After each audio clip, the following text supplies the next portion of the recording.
on the entertainment news segment. I have two special guests in the studio, and together we'll be taking a look at what actually concerns the youth this time around. Though I must tell the fact that they are gentlemen, and I have them seated in the studio already. To my right, I have the gubernatorial candidate for the Abundant Nigeria Renewal Party, ANRP. He is Dr. Abdulmumini Yinka Ajayi. Welcome to the program, sir. Thank you. Thank you for having me. All right, sir. And to my left, I have Ambassador Mohammed Abubakar Mohammed. He is the gubernatorial candidate for Alternative Party of Nigeria, APN. You're welcome to the program. Thank you. Thank you so much. All right. Together, we'll be taking a look at youth engagement in politics. I must tell the fact that three of us seated here should be within the range of 35 or 45. But I think I'm very correct, Doctor. You're correct. Well, if you're over 40, you're no longer a youth. Oh, you're you no will longer be a a youth. youth at all like I am. Oh. I'm well over 40 years old Okay, already. all right, okay. So we'll be taking a look at youth engagement in politics, and we'll be trying as much as possible to do justice to this. Okay, my first question is this. It is said that 60% of registered voters in Nigeria are youths, and what does this trend actually implies for us? Let me start from you, Doctor. Thank you for having me. I think the statistics did not lie. It's important for the youth population to harness the power of their numbers, which I don't see them doing right now.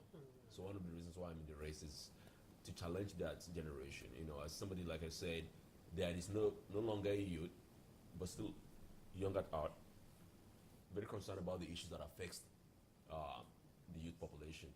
It's important that that's 60 or above 60% numbers across the country has been harnessed, because the issues that are germane faces the youth. Talk about the issue of poor standard of education, poor health facilities, no jobs, the issue of skyrocketing unemployment. So when you look at a lot of the issues that affects each and every one as a citizen, it affects even the youth even more.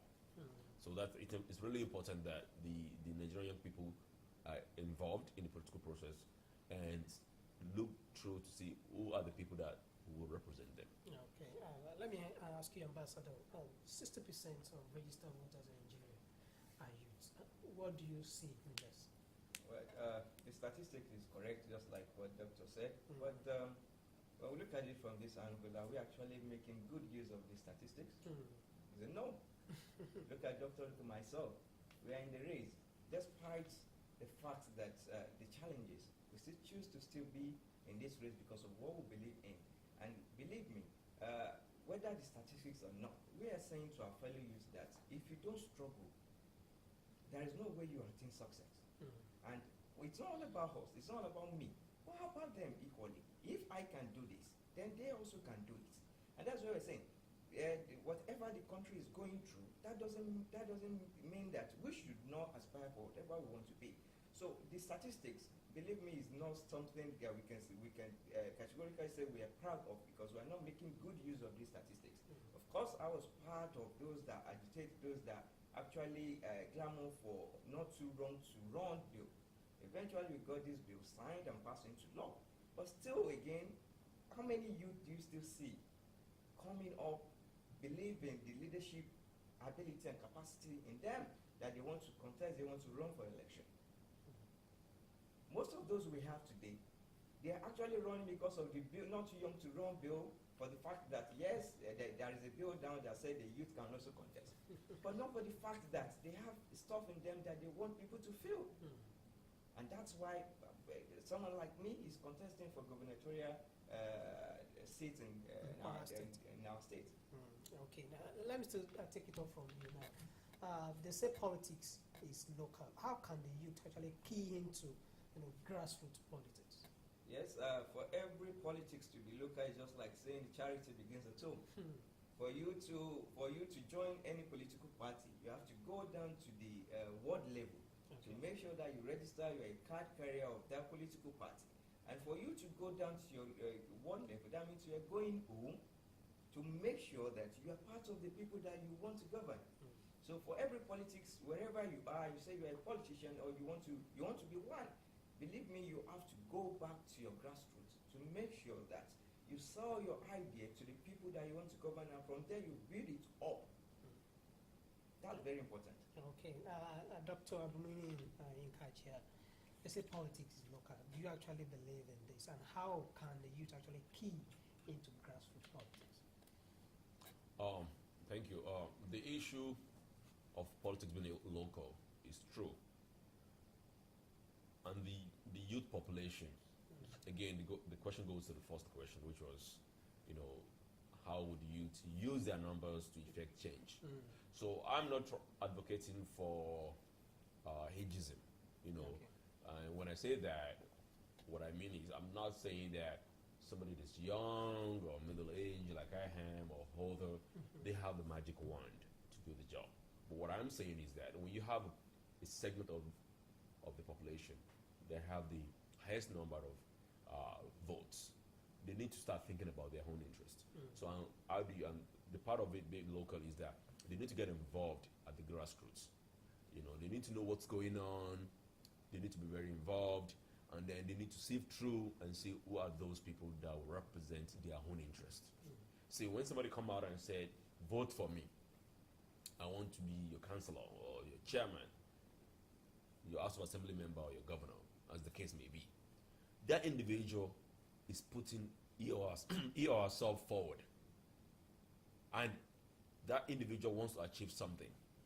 But you, the young person that have the numbers collectively, why don't you do yourself a favor at that community level to make sure that you are able to look through, okay, who would actually get the job done for me?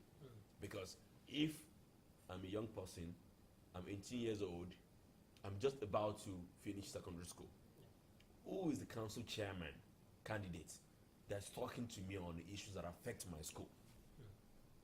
How I will able to graduate, and does it have a plan for me? If I'm from a poor home, how will I get a scholarship so that my parents will not be begging to send me to school? These are the reasons why the youth population, like I said, the issues that affect all of us, affects them even more.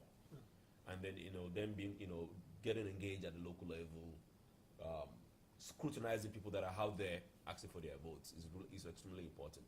Okay. They say, let me come to you, Doctor. For a country to grow and develop, it actually needs the ideology input, of the youth bracket. Now, can you say politics, governance, and society has given the youth that space? I'm not going to go that route. Okay. What I would say is that nothing is given to anyone. The Nigerian young population, they need to understand that the people that are running Nigeria right now, they started in their youth. Wrongly or rightly, we're not here to debate that. But 50-something years later, they're still running Nigeria. So, again, you see, all these questions that you're asking, it builds on the number one question. How will the young people in this country, and in this state in particular, harness the power of their numbers? I understand, Ambassador is here, Ambassador Mohammed Abubakar is here, he has his own visions and everything. But I'm here to talk about my vision, that with all due respect, 35 of us running for governor in Kwara State, that I have the clearest blueprint of how to get all of us out of this mess, and in particular to invest in our young people, and then for them to realize their potentials. It's important that our young people scrutinize all 35 of us and select who has the best plan for them, and that person should be able to explain what those plans are. Like I said, all these questions goes back to the fundamental question of how would the youth harness the power of their numbers. Okay. I think I've watched two of you in several debates, especially that of the Kwara Gubernatorial Debate, the governorship candidate, and also the BBC gubernatorial debates too. And two of you actually they did fantastically well, especially in terms of your manifesto and all that. But let me come to you, Ambassador. Now, for a country to grow and develop, it needs the ideology input of the youth. Do you think this country is actually giving us that space? Well, Nigeria is is a country, just like what Doctor said earlier. Those governing us has got the power at early stage. For example, the former military governor of Kwara State, late Bangoyi, got to the seat at the age of 28, thereabout. And even our first the president, who happened even got married while on the seat of the presidency. Let me be sincere with you. Nobody will give you power just like that. You have to struggle for it. So, and that's why someone like myself, I'm here struggling to tell my people that yes, despite that the space is very limited, they are not giving us that accommodation space for us to showcase our talent and our vibrancy. You see, you just have to force yourself into the system to show that you have what it takes to also compete with them. Thank God you mentioned the candidates debates and BBC. You say what Dr. Ajay and I and other governorship candidates did there, and the so-called big shot in the states, they were nowhere to be found because they have no blueprint for the state. We've said what we have in stock for the state. We are here, we study here, primary school, secondary school, university in this country. We know the way the education system was before now and what we have currently now. And because we've gone through the pain, we went through school when the whole thing is in crisis, and we're able to excel from the rotten system. And we're not using that as a silly excuse that because the system is backward and there is poor education system and so on and so forth, we still went to university and we still compete with those that call themselves big shot even outside Nigeria. I'm a petroleum geoscientist, and in my field, in seismic interpretation, I analyze the petroleum system perfectly well. And so for us here to now say we want to now judge whether the country is being fair to us or not, see, I'm not into that. But I'm saying, as a youth, we have the energy, because going on, we have the energy to recharge, to go back to the drawing board, and also refire. If we actually, I contested the election before, local government chairman. Yes, we won, but we are not being. We didn't go to the seat. And I didn't allow that to depress me. I'm still saying I can still go further, because the school I finished from here in Kwara State taught me that no struggle, no success. That's GSS learning. So for me to get to where I'm going, I must continue to struggle and struggle before we attain success. So where we know the country has not been fair, when you look at the health sector, you look at the education sector, even the entrepreneurship, there are actually been less things that you say that actually trigger to bring the potentiality in the youth. And that's why we see the chunk part of the youth, they are outside, they're roaming about, no job, and they use their time to do this yahoo, violence, and so on and so forth. But I'm here to tell them that, say, they should look at us like example, and say, if Dr. Ajay and Mohammed are doing this, then I can also change the orientation. I can also be whosoever I want to be. Believe me, I believe in every household we have in the states or even in the federation, no parent who said, I want my kids to be a armed robber. But they will say, I want my kids to be a president, the governor, a senator, a federal house. Then how do you get to that seat if you don't struggle? So we'll definitely force ourselves into the system and we'll get it done. Okay, we just have to get it done. All right. Let me ask you now, what will be the credibility of election in Nigeria if vote buying is reduced to minimum? We are not there yet in terms of democracy. You see, we can't compare our democracy with that of other countries like America and so on and so forth. But if you look at the transition between 1999 and where we are now, we'll say there is drastically improvement. I always categorize our election back from 2007 because that's where we started to get it right a bit. The previous election before that, it's always like a form of just put whatever we have in the ballot box and we just announce. But now we're getting it right, and there's still room for improvement. See, the INEC are doing a wonderful job. Of course, the issue of vote buying is alarming. Looking at what happened in Osun and Ikiti, is seriously a virus, a cancer to our democratic system. And we must ensure that we eliminate this virus, this cancer.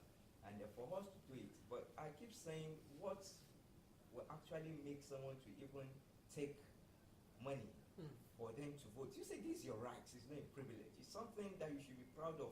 I've seen Mohammed, I want to vote for Mohammed. I've seen Dr. Ajay, I want to, not because of seeing us or seeing them that they look good, but because they have a good blueprint that will bring development to the state. You should vote for a candidate like that, not until I give you money. If for you to take money from me, then you see what the old politicians are doing is to make sure that there is high level of poverty. It's because of poverty that makes people to take from politicians, and they sell their own mandates, they sell their own right for the next 4 years. So for us to have a credible election, INEC must work sincerely to make sure that they eliminate this virus of manipulations, vote buying, and so on and so forth. For us, if we get that done, believe me, our electoral processes will be moving to the promised land. Okay, Dr. Inkadia, let me ask you now, what will be the credibility of election if vote buying is reduced to minimum? I mean, obviously, vote buying is reduced, actually eliminated, the credibility of the election process would be greater. It's a shame that we have vote buying in this country. And the people that are supposed to not let it happen, they continue to encourage it, because that's primarily one of the biggest ways for them to get elected. It's up to us, ordinary citizens, to resist. And then I'm also encouraging those who have the power, those who are in elected offices, from the governorship to the state House of Assemblies, to the Federal House of Assembly, the National Assembly, and to the President, to collectively come together to put a stop to it. It's a shame. I mean, there's no two ways about it, that you are using the misery of the people against them. Because that's just what it is. The system has not emancipated a lot of our people to become middle class, to earn a living wage. And then on election day, you exploit their misery. So obviously, we just need to not reduce it, but eliminate it. Because the people that are running this country, they've traveled all over the world, and they know that where things work, vote buying is non-existent. Finally, I will say that as leaders in this country, whether elected or not elected, we need to fight to enthrone a system whereby ordinary people are able to exercise their franchise by them being led by their conscience. That is the only way that elections will start counting in this country. When ordinary people go to the polls and vote with their own conscience without any inducements. And that is why whoever emerges through that process will now know that he or she is having a mandate of the people. And I think when the system gets cleaned up that way, the eventual beneficiary of such a system would work for the people. Because then you will know that you don't have any godmother or any godfather, but the people are actually your godfathers or your godmothers. Okay. Let me take you up on this. The presidential election is just a few days away, just next week Saturday. How fair do you believe in INEC for this process? I'm a little worried because a lot of people have not been able to collect their permanent voters card. To me, these are people that have registered, that have done everything they were supposed to do, went to the local government INEX office, went to the ward level, still not able to get their PVCs. They are deliberately disenfranchised. So, and there's so many other reports that we're getting. It's up to INEC to prove people like me wrong, that they are up to the job. So, I cannot pass any vote of confidence on them now until election day next week.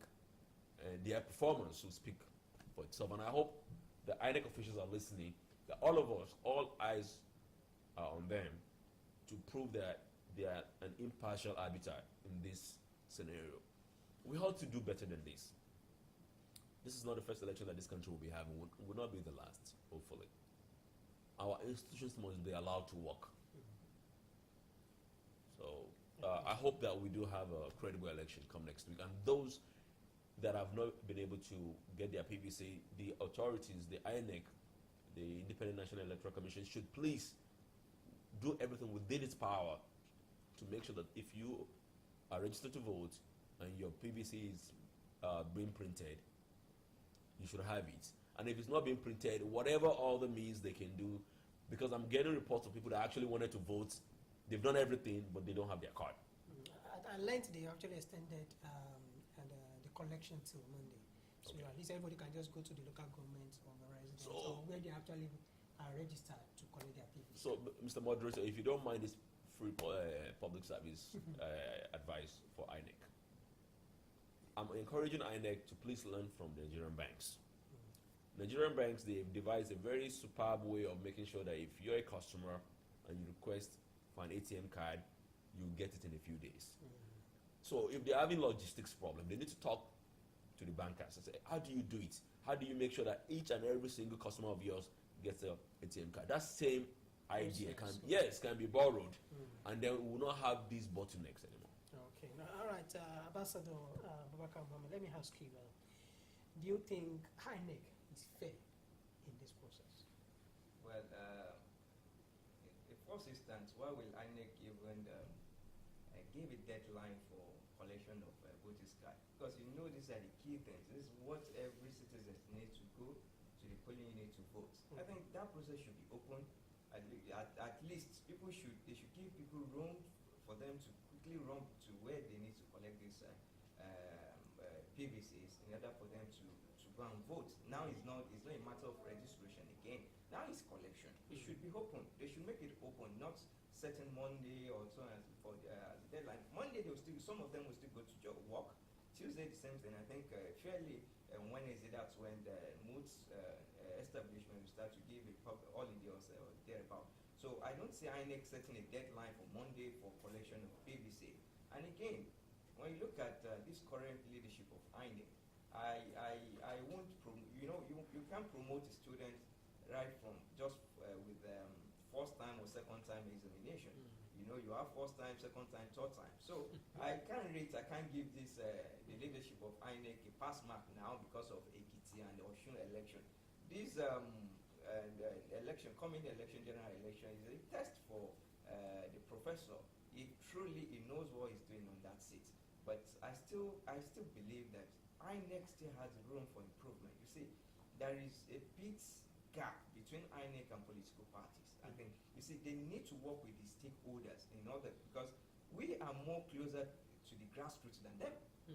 INEC don't have office in my ward. They only have office in my local government. And you see, do they even know what goes on at the local government level? Sometimes we, the electorate, has to pay money for INEC staff at the local government level for us to get things done. So they need to define a means of getting to ward level. And they need to partner with political parties. They've been doing it, but in a different way. I don't know what they're doing, but you see, I've not for anyone seen any INEC officer knock at my party office that they want to do this with us. We go to them every now and then, and the way they receive you when you go to the office, they feel as if they are the one doing favor, not the other way around. And believe me, we will be the one that people will be asking, how is it going to be, how will it go, and so on and so forth. There have been a little bit poor sensitization on the issue from the INEC. They need to do more on sensitizing people on how to collect these PVCs and so on and so forth.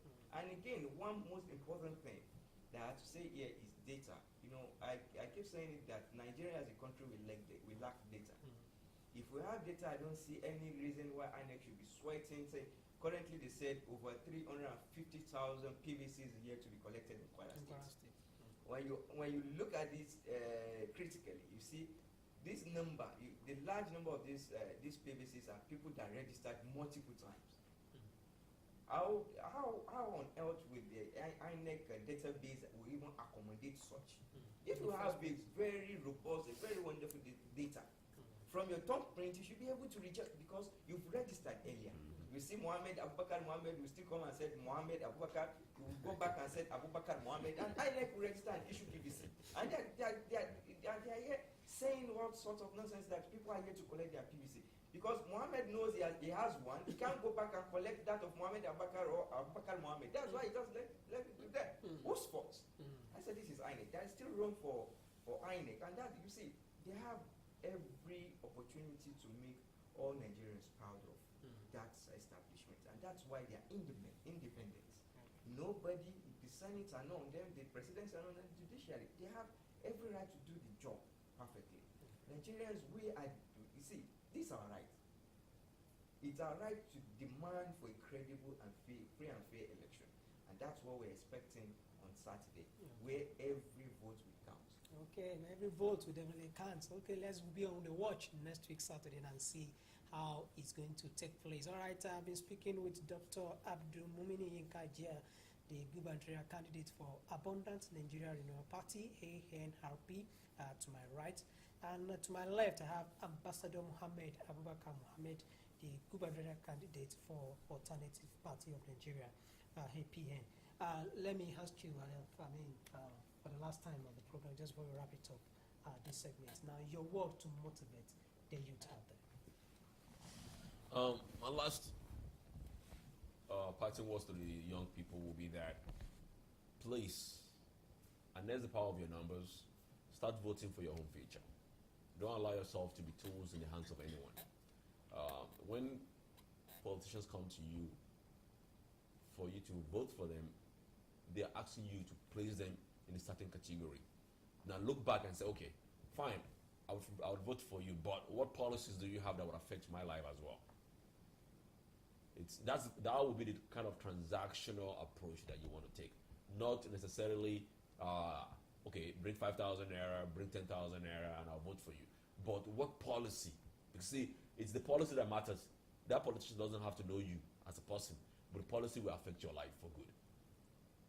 So I'm encouraging Nigerian young people, particularly young Kwarans. I mean, this race because of you. I'm upset about how things are. And I said we can do better. And we should do better. So be selfish for yourself, for your own life. Don't allow yourself to be used by anyone. People that have kept their own children elsewhere. And then you just go out there and start running around, you get shot by someone or a car knocks you down. Your life is precious. So my parting shot is get involved, get engaged, vote for a candidate that will turn things around for you and your family. Stay safe. All right.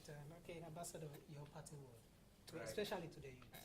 Okay, right. Fellow youth, want you to always believe that no matter step you take, it all has its own challenges.